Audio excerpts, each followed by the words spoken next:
So guys, survivor series the war games 2024 जो होने वाला है रॉजर्स अरीना इन वैंकूवर, ब्रिटिश कोलंबिया, कनाडा से, उसकी देखो पूरी ही तैयारी अब डब्ल्यूडब्ल्यूई ने कर ली है। सारा ही मैच का शेप ले चुका है, फाइनल किया जा चुका है एंड कुछ और एडिशन भी नहीं होना। इस शनिवार को आपको ये शो देखने को भी मिल जाएगा। 16,000 के आसपास यहाँ पे ऑडियंस एक्सपेक्ट भी की जा रही है। तो चलो जी एक बार देख लेते हैं कि आखिर सर्वाइवर सीरीज में होने क्या वाला है, वो भी 100% रिजल्ट गारंटी के साथ। तो चैनल को अभी लाइक एंड सब्सक्राइब कर दो एंड वीडियो को एंड तक पूरा देखना। बाकी के हाल उस इंट्रो के पार। एंड नाउ आप देख रहे हैं रेसलमैनिक्स एंड सब्सक्राइब करना तो बनता है।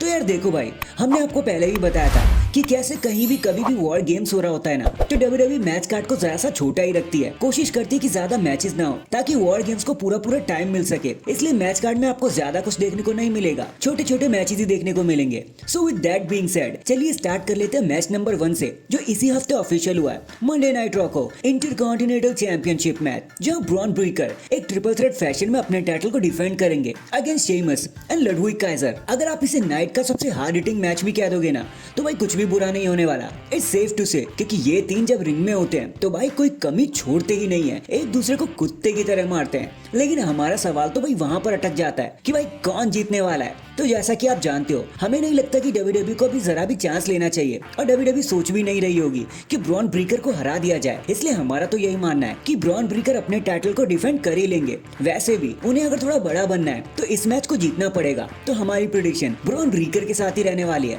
कि वो अपने टाइटल को कैसे भी करके रिटेन कर ही लेंगे, अपना बदला ले लेंगे। इसके बाद guys for the United State championship, जहां पर फाइनली एलए नाइट अपने टाइटल को डिफेंड करने वाले हैं against the artist known as Shinsuke Nakamura, जिन्होंने अभी अभी रिटर्न किया है। हमने देखा कैसे हाल फिलहाल शिंसुके नाकामुरा एलए नाइट को मारे ही जा रहे हैं। 2 हफ्ते से उनको टक्कर दिए जा रहे हैं और बता रहे हैं कि भाई अब नाकामुरा वापस आ चुका है। लेकिन क्या लगता है आपको कि ये एपिक रिटर्न शिंसुके नाकामुरा को टाइटल जिता देगा, या फिर एलए नाइट एक बार फिर से बता देंगे कि ये फाइनली गेम किसका है? तो गाइस देखो, अगर आप हमसे पर्सनली पूछ रहे हो ना, तो हम यहाँ पे एलए नाइट का साथ बिल्कुल भी नहीं देंगे। हम देंगे शिंसुके नाकामुरा का साथ, क्योंकि देखो एक तरफ तो उन्होंने रिटर्न किया है और वो आते ही अगर इस तरीके से हार गए तो भाई वो चीज बहुत ज्यादा बेकार लगने लगेगी। अब हो सकता है डब्ल्यूडब्ल्यूई इसके लिए दूसरा तरीका ढूंढ ले कि मतलब मैच को डिस्क्वालिफिकेशन की कंडीशन में ऐड करवा दे, क्योंकि नाकामुरा भी दूसरों के मैच में टिंगल करते रहते हैं। ये भी एक तरीका हो सकता है। बाकी अगर आप हमसे पूछो तो भाई हम चाहते हैं कि नाकामुरा जीते, ताकि एलए नाइट को भी पता चले कि भाई स्मैकडाउन बच्चों के लिए नहीं है। एक रिटर्निंग विक्ट्री तो बनती है शिंसुके नाकामुरा की।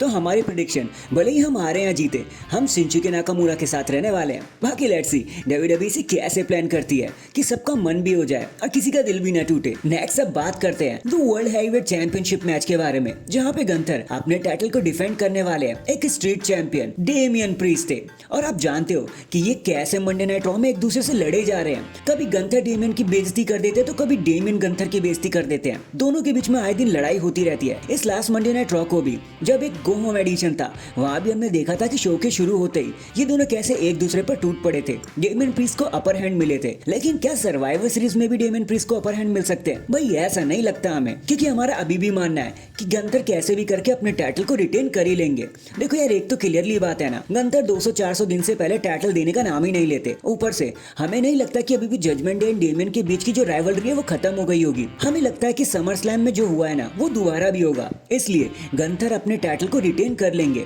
हमारी प्रेडिक्शन गंथर के साथ है कि वो 100% अपने टाइटल को लेकर बाहर आएंगे, फिर चाहे कंडीशन कुछ भी हो। नेक्स्ट गाइस, अब बात कर लेते हैं सबसे पहले वॉर गेम्स के बारे में, जो आ रहा है वुमेन्स की तरफ से, जो सबसे पहले ऑफिशियल किया गया था, जहां पे team Riya replay, Bianca Blair and इयो स्काई के एक्सपीरियंस के साथ फाइट करने वाले टीम लिव मॉर्गन से, जहां पे नाया जैक्स एंड कैंडिस लेरे भी है, टिफनी स्ट्रैटन भी है। अब आपको क्या लगता है यहाँ पे कौन जीतने वाला है? तो भाई देखो, हाल फिलहाल में एक चीज हमें पता चली है कि जेड कारगिल अब इस मैच के लिए ऑफिशियल नहीं है, क्योंकि वो इंजर्ड हो गई है। अभी हमें यह भी नहीं पता चला कि उन पर अटैक किसने किया था, लेकिन अब हम ये जरूर जानते हैं कि जेड कारगिल की जगह कौन लेने वाला है, और वो और कोई नहीं बल्कि शायद बेली ही होने वाली है। क्योंकि जिस तरीके से बियांका ब्लेयर को जिताने के लिए बेली बीच में आ गई थी ना नया जैक्स के मैच के, तो वहां से तो ऐसा ही लग रहा है कि बियांका ब्लेयर ना चाहते हुए भी बेली की मदद मांग लेंगी, और इस फ्राइडे नाइट स्मैकडाउन में बेली हमें वॉर गेम्स में एंटर करते हुए नजर आएंगी। और अगर ऐसा हो जाता है ना, तो फिर आप 100% समझो कि टीम रिया कैसे भी करके मैच को जीतने में कामयाब हो जाएंगी। बस बेली टर्न आउट ना कर दे। वैसे ऐसा तो होना नहीं है, लेकिन फिर भी कंडीशन के हिसाब से हम आपको बता रहे हैं।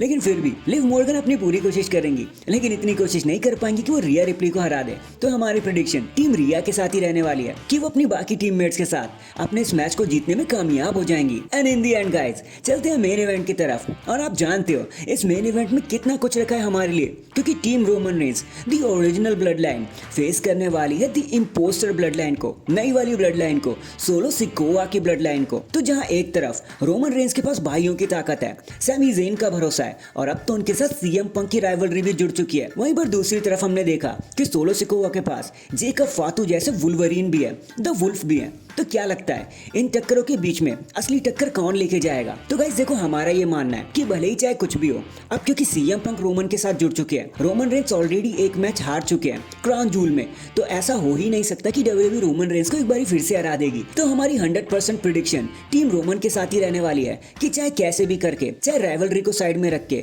चाहे फिर कितने भी डिफरेंसेस आ जाए इन लोगों के बीच में, टीम रोमन कैसे भी करके जीतने में कामयाब हो जाएगी और सोलो को साइड कर देगी कि भाई ना ना जी ना, आप यहाँ पे कुछ नहीं कर सकते। फिर चाहे सेथ रॉलिन्स ही बीच में क्यों ना आ जाए, हमारी टीम रोमन को कोई नहीं रोक सकता। इसलिए हम 100% आपको बताना चाहते हैं कि टीम रोमन मैच को कैसे भी करके जीत जाएगी। So that is it guys, अभी के लिए तो बस इतना ही। देखो, ये तो हमारी प्रेडिक्शन थी सर्वाइवर सीरीज वॉर गेम्स को लेकर, लेकिन आप मैचेस के बारे में क्या सोचते हो? आपको क्या लगता है कौन जीतने वाला है? कमेंट करके जरूर बताना। एंड अगर चैनल पर नए हैं तो चैनल को अभी लाइक एंड सब्सक्राइब कर दो। बाकी मैं मिलता हूँ आपसे किसी और अपडेट के साथ। अब तक के लिए अपना ख्याल रखें और खुश रहें।